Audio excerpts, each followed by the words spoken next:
मित्रों सभी को जय मसीह की। आप सब कैसे हैं? प्रभु की दया से ठीक होंगे। और मैं आज इस विषय पर चर्चा करने वाला हूँ। क्या खुदा या परमेश्वर या गॉड क्या अपने वचन के अनुसार झूठ बोल सकता है? तो आज हम इस पर चर्चा करेंगे। हमारे साथ फेसबुक पे बहुत सारे कबीर पंथ वाले जुड़े हैं और उसमें से एक रिंकी दासी बहन है। उनका दावा ये है कि जो इलिया इलिया जो है वो भी कबीर है ना। तो वो तो इलिया जो था वो तो खुदा की भक्ति करता था और वो मानता था कि हाँ एक और खुदा है जो परमेश्वर जीवित जिंदा खुदा है। इलिया नामक कोई कबीर व्यक्ति नहीं था। केवल इलिया एक भविष्यवक्ता है जो कि उसने भविष्यवक्ताओं की पुस्तकों में उसका लेख आता है। तो मैं बताना चाहता हूँ कि क्या खुदा झूठ बोल सकता है या खुदा के जो बंदे हैं क्या खुदा यही सिखाता है कि झूठ बोलो? तो मैं ये बताना चाहता हूँ कि परमेश्वर ना तो झूठ बोलता है और जो ना परमेश्वर के सच्चे भक्त झूठ बोलते हैं। तो इस वजह से मैं इनको कई बार बोला हूँ कि आकर एक बार बात कर लो। और ये बोलते हैं कि क्या यीशु मसीह खुदा है? मरने के बाद में वे भी ये भी दावा करते हैं कि जो मर गए थे वह यीशु नहीं कबीर ही थे, जिंदा महात्मा के रूप में प्रकट हुए थे यीशु के रूप में कि तुम्हें शांति मिले। क्या ये सब सारी बातें इनके मुंह से अच्छी लगती हैं, शोभा देती हैं? क्या ये झूठ नहीं है? अगर झूठ नहीं है तो डर डर किस बात का? आके आप साबित करिए। और दूसरी बात है कि यीशु मसीह के तीसरे दिन जब मृत्यु हुई थी, उनकी मृत्यु के पश्चात जब वो जीवित हुए थे तब उन्होंने अपने चेलों और शिष्यों को दिखाई दिए। उसमें से एक थोमा दास था। अन्य चेलों को भी दिखाई दे और कहा तुम्हें शांति मिले, है ना। क्योंकि उससे पहले प्रभु यीशु मसीह ने अपने चेलों से कहा था कि मैं फरीसियों के हाथ पकड़वाया जाऊंगा, मारा जाऊंगा और सूली पे चढ़ाया जाऊंगा और तीसरे दिन मुर्दों में से जी उठूंगा, है ना। तो इस बात पे उन चेलों ने विश्वास नहीं किया था, लेकिन जब उन्होंने दर्शन दिए, है ना, अपने वचन के कहे अनुसार वो जीवित हो उठा और उन्होंने उनको दर्शन दिए तो वो होचक्का रह गए, डर गए, एकदम से डरने लगे।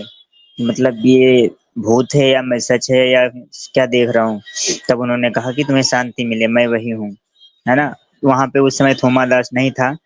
तो थोमा जो उनका शिष्य था उसने भी विश्वास नहीं किया था।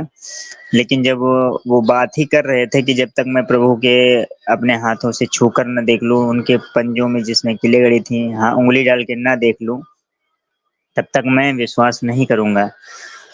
तो उसी समय प्रभु यीशु मसीह फिर प्रकट होते हैं और थोमा से कहते हैं, हे थोमा, मेरे पंजरों में हाथ उंगली अपनी उंगली डालकर देख, मैं वही हूँ।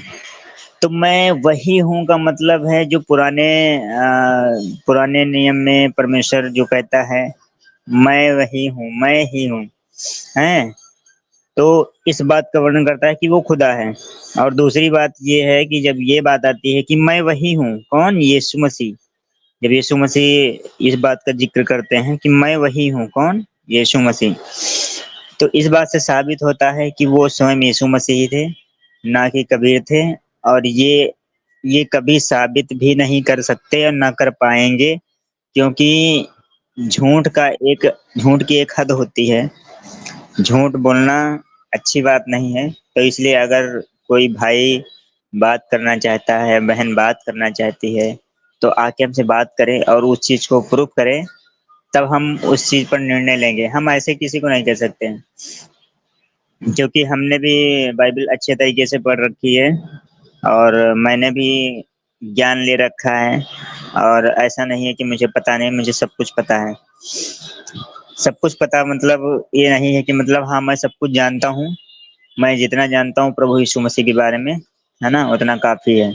और दूसरी बात है कि एलिया, कबीर और जितने, और ये कबीर जैसे कि कबीर को मानते हैं कि कबीर ने दो शिष्य, एक शिष्य और शिष्य को जीवित, कमाल और कमाली को जीवित कर दिया था।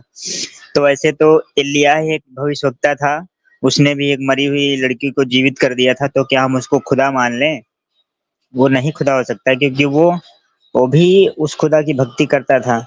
वो एक भविष्यवक्ता था, नबी था, और ये उसको एलिय्याह को कबीर बोल रहे हैं। तो अब किसका दावा सच है? अब आप ही लोग बताएं और कमेंट जरूर करें। और हम इस चीज पे, कोई भी कबीर पंथ से है तो मैं उसे चर्चा करना चाहूंगा, और आकर वो चर्चा कर सकता है। और प्यार से बात करेंगे, ना कोई वहाँ पे अपशब्द बोले जाएंगे, कुछ नहीं। मैं इतना जानना चाहता हूँ कि झूठ बोलने का ठेका क्यों ले रखा है इन लोगों ने? झूठ बोलना एक बहुत बुरी आदत है, और परमेश्वर का वचन कहता है जो झूठ बोलता है वो शैतान की ओर से है, और शैतान उसका पिता है। तो आप लोग ऐसा मत करो, और आकर के आप लोग साबित करो क्या ये सत्य है या नहीं है। क्योंकि आप ऐसे किसी पे ऐसे दोष नहीं लगा सकते, है ना? क्योंकि वो सच है। और जो उस बहन ने बोला था कि वहां पे मछली की जगह आशीर्वाद दिया है, तो मैं उनसे बोलना चाहूंगा, बहन आप उस चीज को साबित करो प्रूफ के साथ। अगर आपके पास हिब्रू है या कोई भी भाषा की बाइबल है, आप इंग्लिश या हिंदी कोई भी भाषा की है, तो आप पहले उसको प्रूफ करो और साबित करो। ठीक है, तब हम उस पर चर्चा करेंगे कि ये सही है कि गलत है। तुम्हारे कह देने से हम सही मान नहीं लेंगे, क्योंकि जब तक एविडेंस प्रूफ प्रमाण नहीं होगा। तो ठीक है मित्रों, सभी को जय मसीह की। और आज के लिए इतना ही काफी है। और अगर मैं फिर बोल रहा हूँ, अगर कोई चर्चा करना चाहता है ना, पर्सनली या दो तीन लोगों के बीच में, तो वो आकर कर सकता है। मैं उसके लिए तैयार हूँ। ठीक है, तो ठीक है, सभी को जय मसीह की। और हाँ, एक बात मैं बता देना चाहता हूँ, यीशु मसीह ने कहा है, सत्य मार्ग जीवन मैं ही हूँ, बिना मेरे द्वारा कोई पिता के पास नहीं जा सकता है। और दूसरी बात है, तो हम जब सत्य मार्ग जीवन वही है तो हम उस पर विश्वास करते हैं।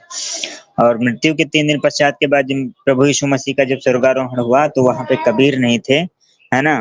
क्योंकि उन्होंने ये भी कहा है, जब वो जाने लगे, कहा कि जाओ सारी जाति के लोगों को सुसमाचार सुनाओ, और पिता पुत्र आत्मा के नाम से उनको बपतिस्मा दो, और चेला बनाओ। जो बातें मैंने तुम्हें पहले सिखाई थी वही लोगों को सिखाओ।